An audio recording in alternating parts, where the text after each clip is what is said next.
음.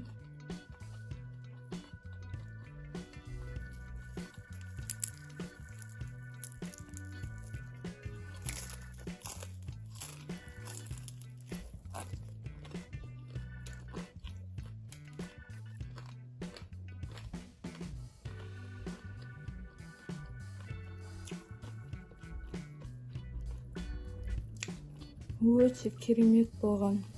Ыстықтай, енді дәміне сөз жоқ. Қытырлап тұр. Баршаңызға сәлем. Үй температурасындағы суымызға тұзды салып кішкене араластырамыз. Үстінен жұмыртқа салып, оны да араластырып шығамыз.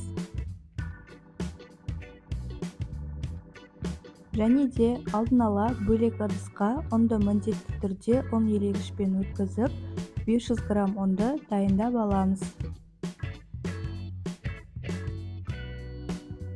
Ұнның үстінен жаңағы дайындап алған суымызды құямыз.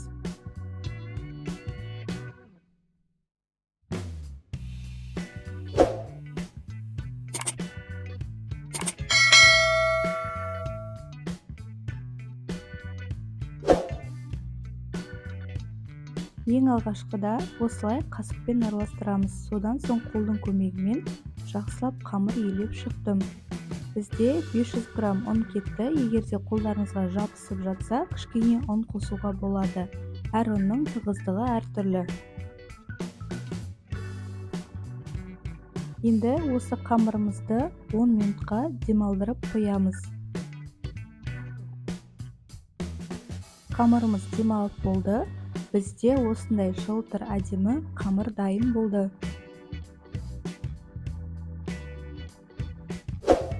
Енді дәл осы қамырымызды теңдей 2 бөлікке бөліп аламыз.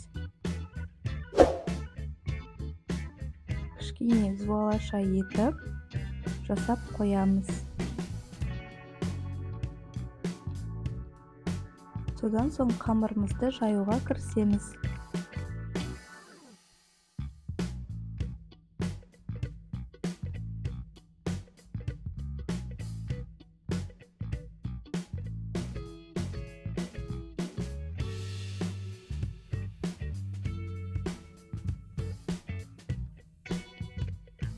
Енді кішкене ұн сеуіп, қамырымызды әдемілеп жайып шығатын боламыз.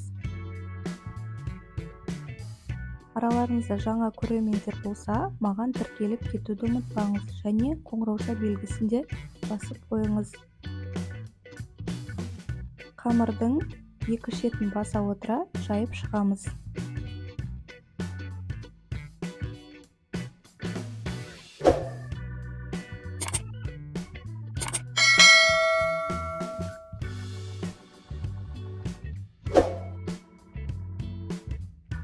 Қамырымызды толығымен жайып алдық. Екі қамырымыз да дайын. Енді осылай үстінен ерітілген сары майды құямыз. Мүмкіндігінше сары майдың 82,5%-ын қолдансаңыздар дұрыс болады. Сонда қаттамаларыңыз қытырлақ, әдемі болып шығады. Үстінен қалауыңыз бойынша аз көк немесе көк пияз салсаңыз болады. Мен аздап осылай көк пияз салып шықтым. Егер қаламасаңыздар, салмасаңыздар да болады. Енді үстіне екінші жайған қамырымызды төсейміз.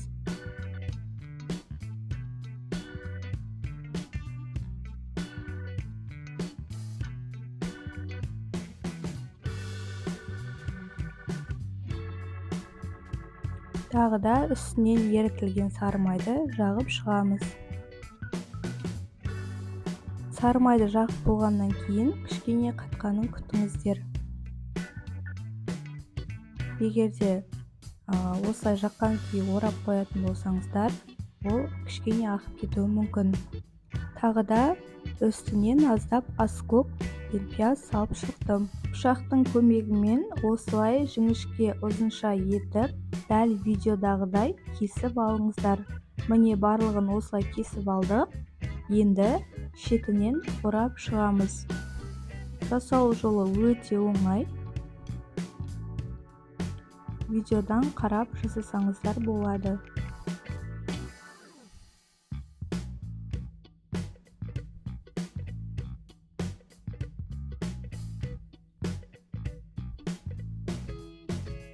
Достар, дәл осындай өте әдемі қаттамаларымыздың нандары пайда болды. Енді осы оралған қамырды пакетке салып, сары майы қатқанша кішкене мұздатқышқа салып қоямыз. Шамамен 15 минуттай уақыт.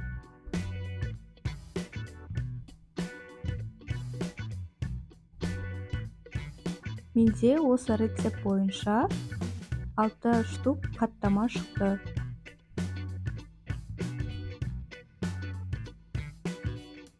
Енді барлығын мұздатқыштан алып, жайып шығамыз.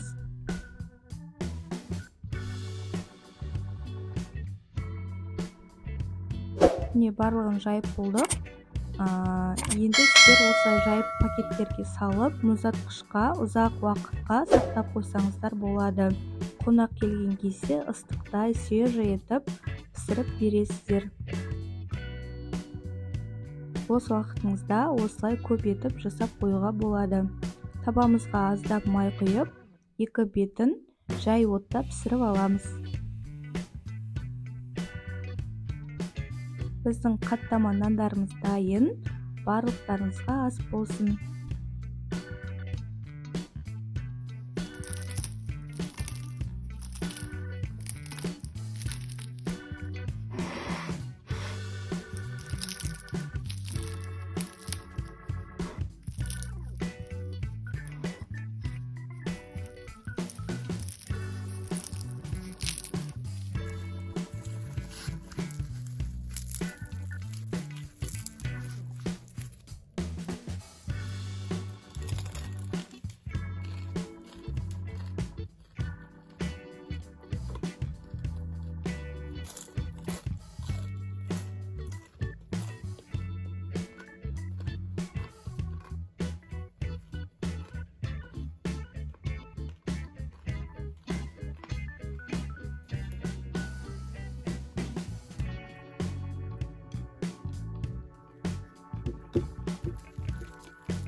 Үгітіліп тұрған нағыз қытырлап. Өте дәмді. Сіздер жасап көріңіздер.